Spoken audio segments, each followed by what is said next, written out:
하겠습니다. 성경 봉독하시겠습니다. 성경 말씀은 역대상 4장 9절 10절 말씀인데요. 9절이니까 한 목소리로 읽도록 하겠습니다. 맨 마지막 페이지입니다.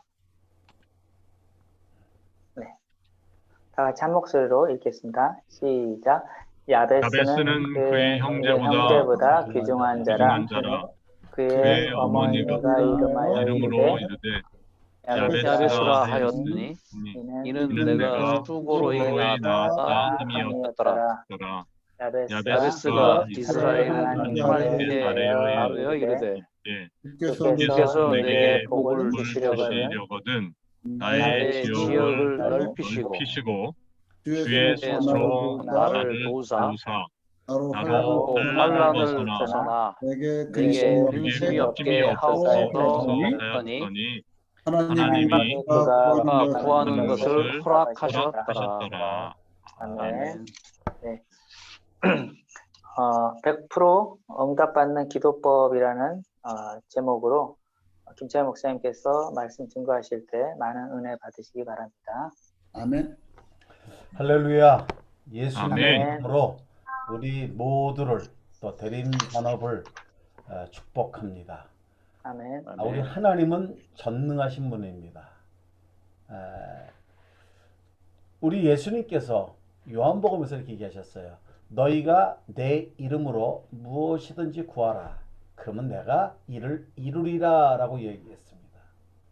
또한 복음서에서도 이 산더러 들려 저 산으로 저리를 옮기오라 해도 들어주겠다라는 엄청난 그런 약속을 하셨습니다.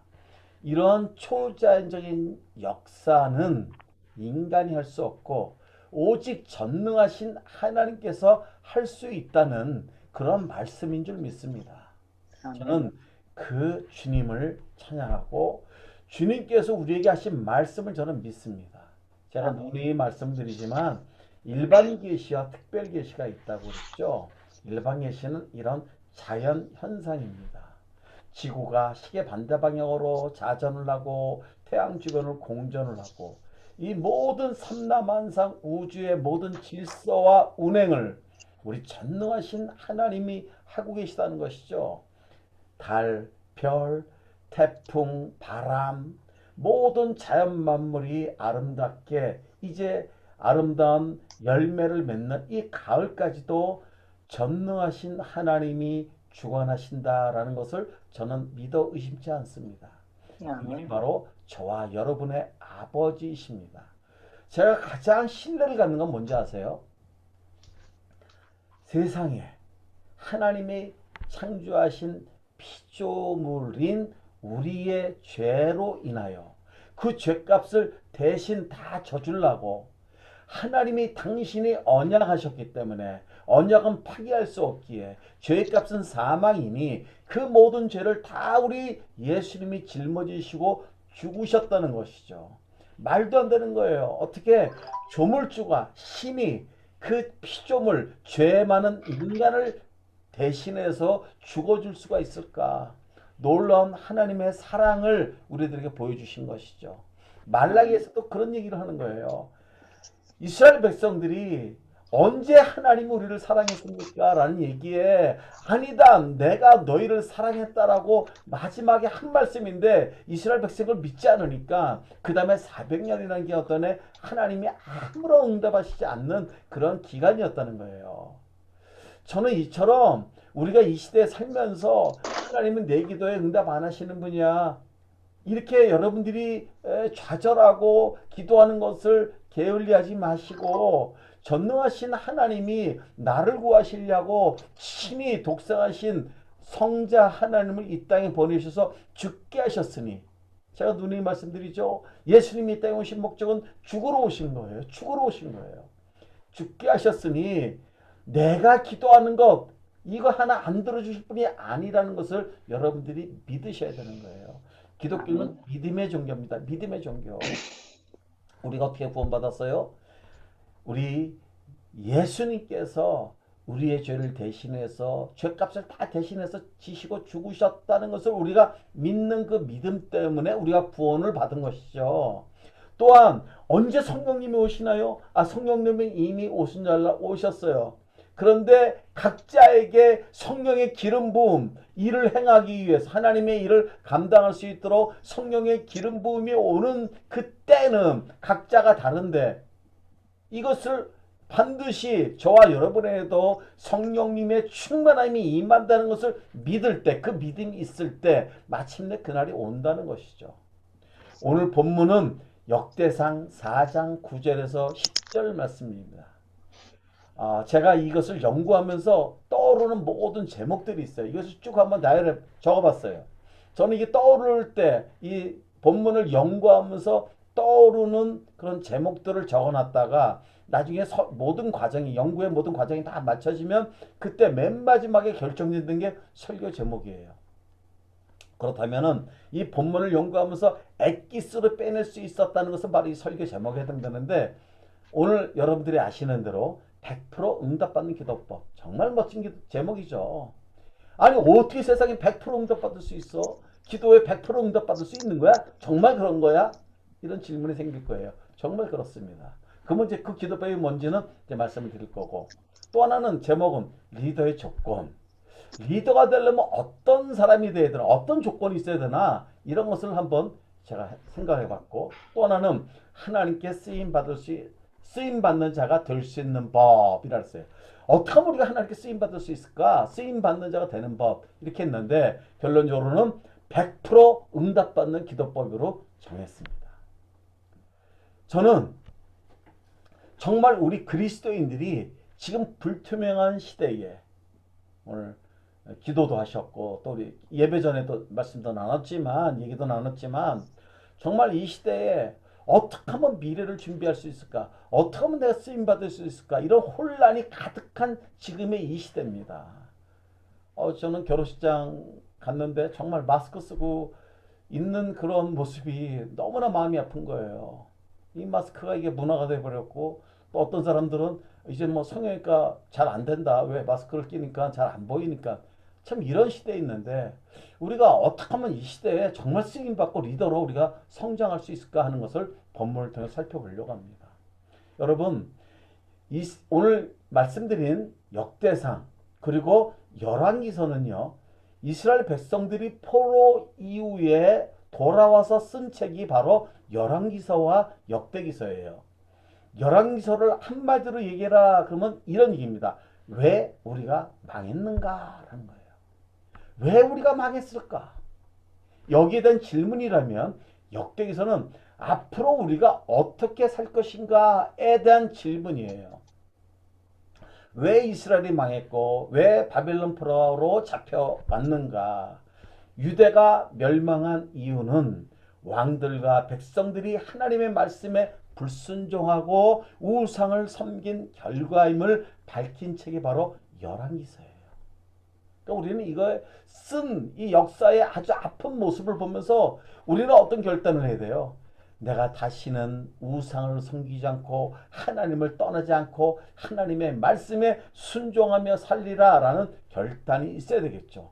반면에요, 역대기서는 이스라엘 민족이 번성했을 때와 쇠퇴했을 때 차이가 무엇인가에 대해서 밝히는 책이에요. 그것에 대한 답은 성전에 대한 태도였다고 진단을 합니다. 수많은 왕들 중에서 가장 이상적인 왕이 다윗이라고 생각했고, 그래서 역대상은 아담부터 다윗 왕거로 연결되는 족보를 설명합니다. 다윗의 통치를 다루고 있습니다. 하나님께서 목동인 다윗을 택하여 왕으로 삼으신 것은 다윗을 통해, 그의 후손을 통해 성전을 건축하기 위함이며, 다윗은 이 사실을 깨닫고 자신의 일생을 성전을 건축할 수 있도록 모든 것을 준비하는 데에 투자를 합니다. 오늘 본문인 역대상 1장에서 9장까지는 족보입니다. 아담부터 다윗 왕까지 연결되는 족보에 갑자기 4장, 오늘 본문인 4장에 유다의 족보가 나오면서 그 다음에 족보를 쭉 하다가 개인의 성공담이 나오는데 바로 이 성공담이 야베스의 기도예요. 우리가 야베스의 기도에 대한 복음 성가도 많고 또 야베스의 기도에 대해서 우리가 많이 말씀도 듣고 성경도 읽었습니다. 근데 오늘 저는 이 야베스의 기도를 통해서 정말 어떻게 우리가 100% 기도에 응답받을 수 있고 리더가 될 수 있는가를 오늘 살펴보려고 합니다. 오늘 야베스라는 이름이 먼저 중요합니다. 야베스라는 이름은 슬픔이라는 이름이에요. 엄마가 야베스를 낳는데 엄마가 야베스라는 이름을 붙여줍니다. 이 시대에는 자식이 태어났을 때 이름을 붙여준 사람이 아버지입니다. 아버지. 근데 아버지가 이름을 붙여주지 않고 엄마가 이름을 붙여주는데 슬픔이구나. 너는 슬픔이야. 이러고 자식을 낳고 야베스를 낳고 이름을 붙여주는 거예요. 이걸 통해서 알 수 있는 것은 야베스는 굉장히 불운하게 태어났구나. 그리고 이 시대가 굉장히 우울한 시대였구나. 한치 앞을 내다볼 수 없고 희망은 없고 좌절과 절망 속에 있는 그 시대에 야베스가 태어났구나. 그렇다면은 성공 확률이 없는 거고 어쩌다 그냥 그저 그렇게 살다가 이 세상을 떠날 수밖에 없는 그런 암울한 시대였다는 거예요. 근데 오늘 본문은 야베스 이야기는 2절이 나오는데 먼저 그렇게 이야기를 해놓고 그 다음번에 나오는 게 야베스가 한 기도의 내용이 나옵니다. 이렇게 얘기하죠. 야베스가 이렇게 기도합니다. 주께서 내게 복을 주시려거든 이라고 개혁개정은 해석을 해놨는데 이 개혁성경을 보면 이것이 훨씬 더 우리에게 와닿습니다. 그리고 많은 복음성가에도 이 개혁성경에 가설을 해놨습니다. 왜냐하면 주께서 내게 복을 주시려거든 이라는 것이 좀 어울리지가 않는 것 같아요. 아니 주님께서 내게 복을 주시려거든 나의 지역을 넓히시고 이게 뭔가 자세가 복받을 사람의 자세가 아니고 기도하는 사람의 자세가 아닌 것 같아요. 그런데 개혁성경은 이렇게 나옵니다. 주께서 내게 복을 더하사라고 했기 때문에 훨씬 이 내용이 가사가 훨씬 좋습니다. 여러분 먼저 복에 대한 개념을 한번 살펴보시죠. 여기서 얘기하는 복은 히브리어로 바라크라는 단어고 이것은 무릎을 꿇다의 의미가 있습니다. 그러니까 주님께서 내게 무릎을 더 꿇게 하셔서 라고 이해할 수가 있습니다. 그러면 왜 바라크는 무릎을 꿇다의 의미가 있을까? 이 3가지의 의미가 있습니다. 바라크에는. 첫 번째는 기도하는 것이 축복받는 비결이라는 거예요.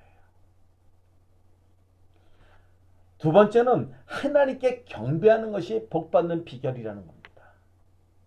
세 번째는 받은 복에 대해서 하나님을 찬양하는 것이 바로 바라크, 무릎을 꿇다라는 의미가 있습니다.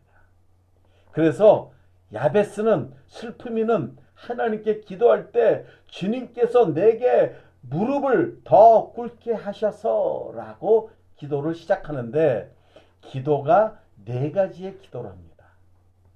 첫 번째 기도는 삶의 모든 영역이 발전되는 삶을 위한 기도입니다. 한마디로 이렇게 기도하는 것이죠. 주님, 내 삶의 모든 영역을 넓혀주세요 라고 기도합니다. 오늘 본문에 보면 나의 지역을 넓히시고 라고 하는 거예요. 여기서 지역이라는 것은 경계, 영역, 지역이에요. 나의 영역, 이것을 넓히라는 것이 하나님께서 이 넓히는 일을 하나님이 행하시옵소서라는 뜻이에요. 내가 열심히 해서 나의 영역을 넓히는 것은 세상 사람의 방법이에요. 그런데 이 슬픔이는 전능하신 하나님께 기도할 때 하나님께서 나의 영역을 넓히시는 일을 우리 하나님이 하시옵소서 이러한 개념을 가지고 하나님께 기도하는 거라는 거예요. 여러분, 우리가 우리 스스로 복을 받을 수는 없습니다.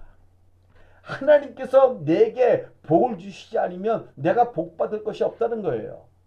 지금 저와 여러분들 사이에 혹시 어떤 복이 있는지 한번 복을 보시고 한번 세어보세요. 너희가 받은 복을 세어보라 라는 그런 복음성가도 있습니다. 내가 지금 어떤 복을 받았지? 건강, 자녀, 재정, 내 위치, 우리 가정, 우리 사회, 우리 회사. 이 복은 내가 노력해서 받은 것이 아니라 하나님께서 그 일을 하셨다라는 거예요. 그래서 오늘 하나님 나의 영역을 넓히시는 그 일을 우리 하나님이 하시옵소서, 이것을 기도했다는 거예요. 이제 이것을 얘기할 때 여러분 창세기 1장 22절에 보면 이런 말씀이 나옵니다. 하나님께서 그들에게 복을 주어 이르시되 생육하고 번성하여 여러 바닷물에 충만하라, 새들도 땅에 번성하라, 이렇게 나옵니다. 여기서 이 번성하다라는 것이 증가하다, 번식하다, 지금 말씀드린 라바라는 히브리어예요. 그러니까 이게 뭐냐면 우리가 이 영역, 이 모든 내 삶의 영역이 늘어나게 해주십시오, 그 일을 하십시오 라고 하는 이야기의 그 기도의 근거는 바로 창세기 1장 22절에 비밀이 있다는 거예요. 하나님은 우리가 그러기를 원하신다는 거예요. 하나님께서는 창조하시고 번성하고 생육하고 번성하고 땅을 정복하라는 것이 우리 하나님이 우리를 향한 뜻이라고요. 하나님의 창조 원리가 바로 이것이라는 거예요.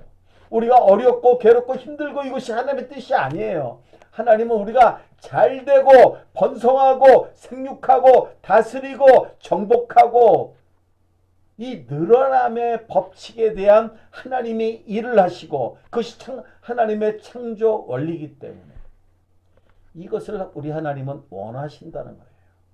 그러니까 우리가 하나님이 원하는 것을, 뜻을 기도하는 것이죠. 오늘 찬송할 때 나의 마음이 아버지 마음 알아, 내 모든 뜻 아버지의 뜻이 될 수 있기를, 나의 온몸이 아버지의 마음 알아, 내 모든 삶 당신의 삶 되기를. 그러니까는 내 모든 뜻이 하나님의 뜻이 될 수 있기를 원한다는 거예요. 지금 우리 하나님은 우리가 생육하고 번성하고 발전하길, 창세기 1장 20절의 말씀처럼 저와 여러분의 삶이 그렇게 되기를 원한다고요. 우리 회사가 그렇게 되기를 원하고, 우리 가정이 그렇게 되기를 원하고, 우리 자녀가 그렇게 되기를 원하고, 우리의 건강이 그렇게 되기를 원하신다고요. 이게 바로 하나님의 뜻이에요. 그러니까 우리가 구할 때 하나님은 이걸 원하시잖아요. 나의 마음이 아버지의 뜻을 알아. 하나님의 뜻이 이거잖아요. 그러니까 내가 이것에 대한 불안과 염려와 걱정이 없도록 하나님 이것을 증가시켜주는 일을 우리 하나님 하시옵소서라고 기도하는 것이 마땅하다는 거예요. 이제 발전합니다. 기도가 발전이 돼. 두 번째 발전되는 게 주의 능력이 함께하는 삶이에요. 주님의 능력이 내 모든 삶의 영역에서 나타나게 해주시옵소서. 항상 주님의 능력과 힘이 나를 통해서 나타내 주시옵소서라고 기도했다는 겁니다. 오늘 본문에 보면 주의 손으로 나를 도우사라는 말이 나와요. 여러분, 이 손이라는 게 야드라는 히브리어 단어고 영어에서 야드라는 그런 것이 또 나오죠. 단위의 거리가.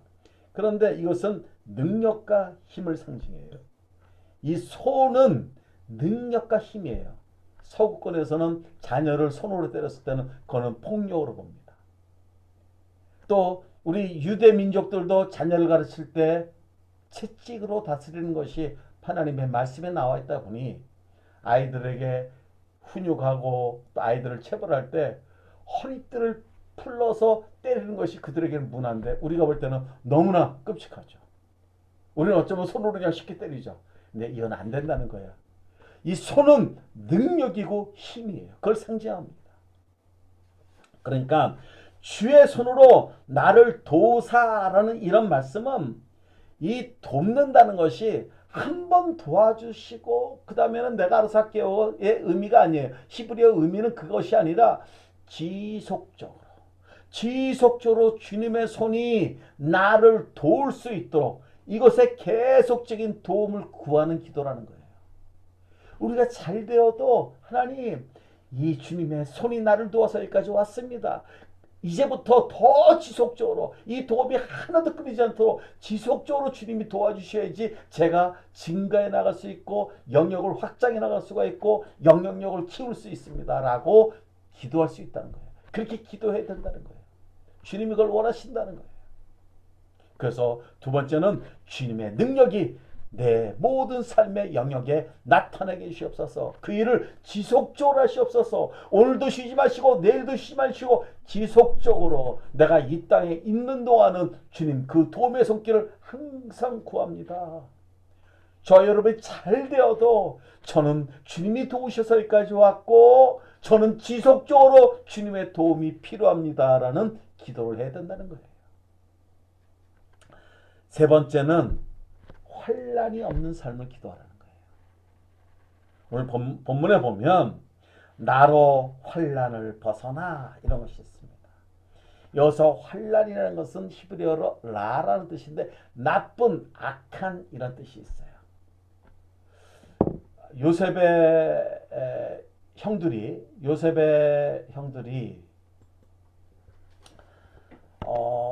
비라와 실바의 아들, 그러니까 레아 엄마와 라헬 엄마의 몸종의 자식들이 양을 치러 갔는데 나쁜 짓을 하는 것을 봅니다. 창세기 37장에 나오는데 악한 행동을 하는 것을 보는 게 바로 라예요. 그러니까 나쁜, 악한 이런 뜻입니다. 그걸 이제 고자질하게 되죠. 그러니까 저와 여러분의 삶에 그런 악한, 나쁜 그런 것들이 없어지게, 그 나쁜 것들이 생기지 않도록 만들고 형성하고 이루게 해달라는 거예요. 그러니까 이걸 이렇게 생각하셔야 돼요. 주님, 내가 나쁘고 악한 것으로부터 내 스스로 벗어날 수 있겠습니다.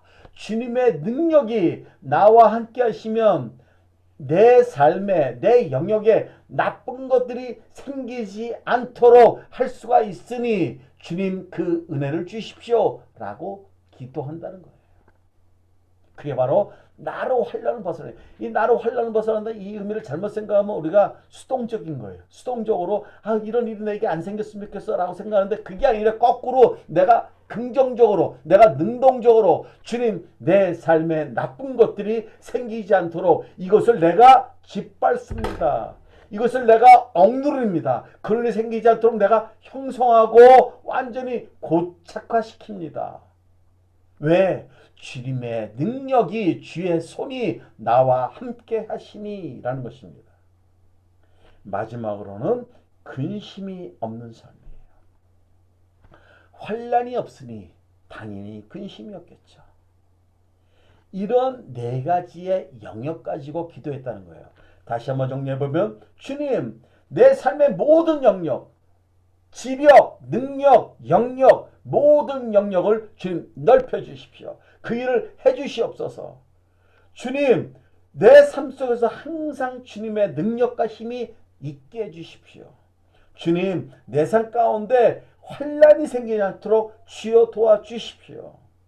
그래서 내 삶은 근심이 없는 삶을 살기를 원합니다. 라고 슬픔 있는 하나님께 기도했어요. 그랬더니 우리 하나님이 어떻게 하셨냐? 9절 후반부에 보면 이렇게 하셨어요. 하나님이 그가 구하는 것을 허락하셨더라. 여기서 구하는 것은 간청하다, 요구하다 의 뜻이 있어요.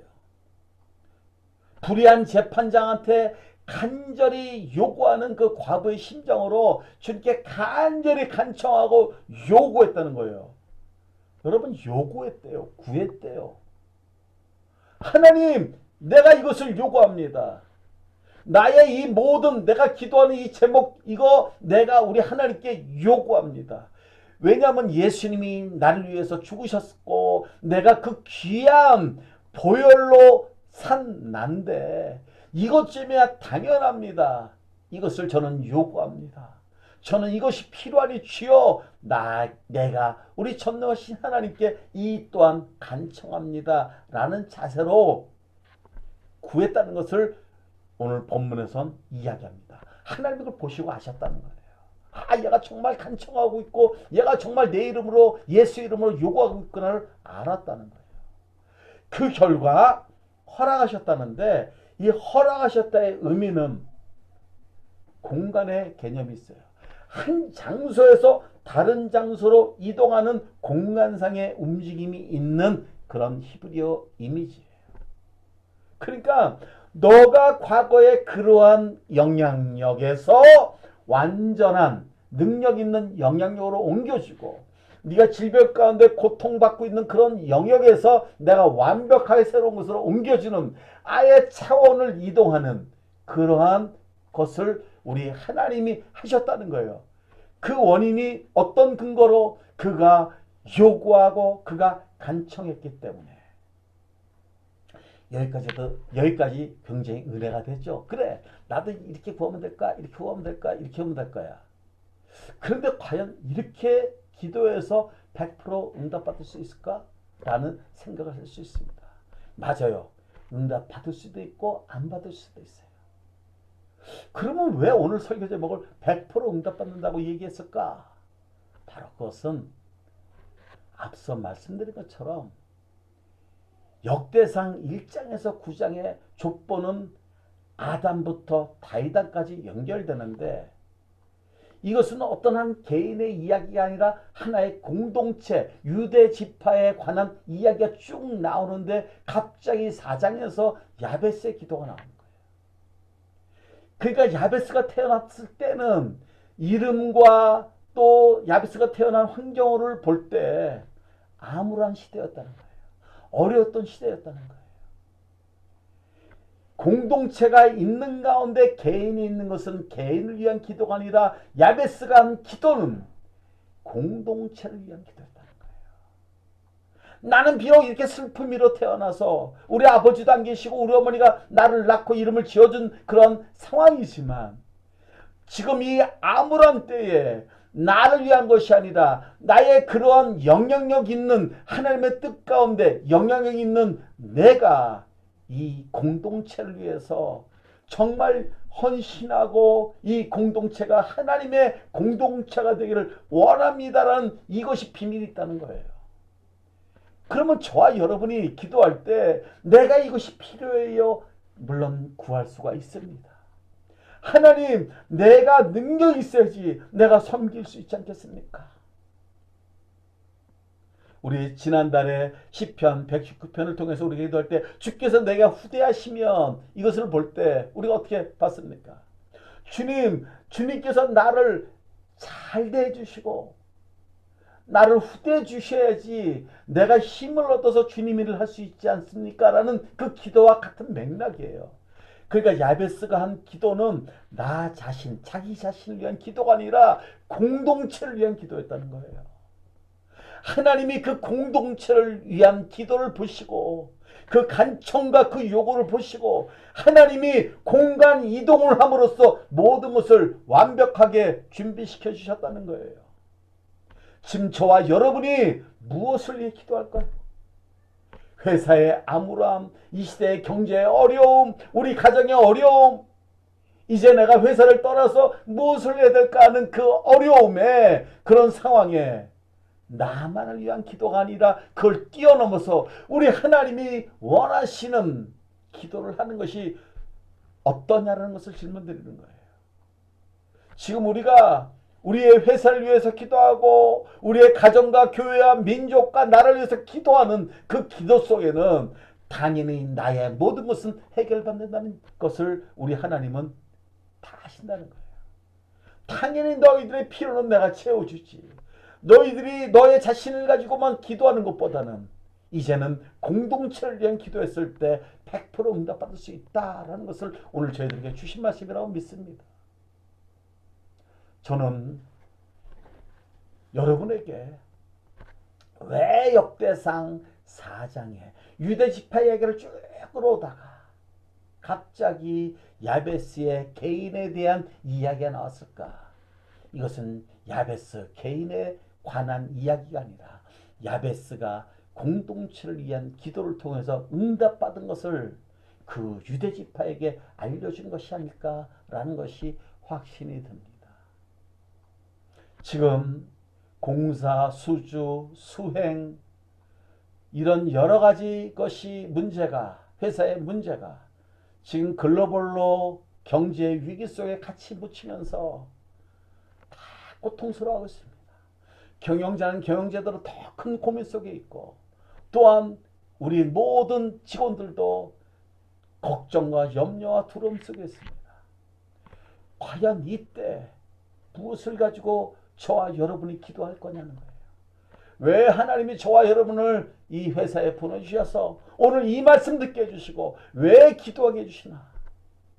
이것에 대한 결과는 이제 시간이 지나면 알 수 있을 것입니다. 저는 오늘 저와 여러분이 두세 사람 모인 곳에 기도하는데 하나님이 그곳에 있다는 것처럼 정말 회사의 문제를 가지고, 우리 교회의 문제를 가지고, 우리 가정 또 나라를 위해서 여러분들이 정말 간절하게 요청하고 요구하고 간청할 때 우리 하나님이 놀라운 공간 이동의 역사를 통해 완벽하게 상황을 바꿔주실 줄로 믿습니다. 그 상황은, 그 축복은 우리 주님이 우리를 창조하신, 피조물을 창조하신 창세기 1장 22절처럼 생육과 번성의 그러한 축복으로 나타나실 줄로 믿습니다. 이것을 믿고 주님 앞에 나아갈 때 앞으로 저와 여러분의 간증이 있을 것입니다. 그 간증을 통해서 하나님께 영광 돌리는 저와 여러분이 되시기를 주님의 이름으로 축원합니다. 아멘. 기도하겠습니다. 하나님, 저희들이 깜빡했습니다. 내 문제가 너무 급하고 내가 너무 어렵다 보니 내 문제만 가지고 기도했습니다. 때로는 기도에도 응답받지 못하니 기도를 게을리 할 때도 있었음을 고백하고 이 시간 용서를 구합니다.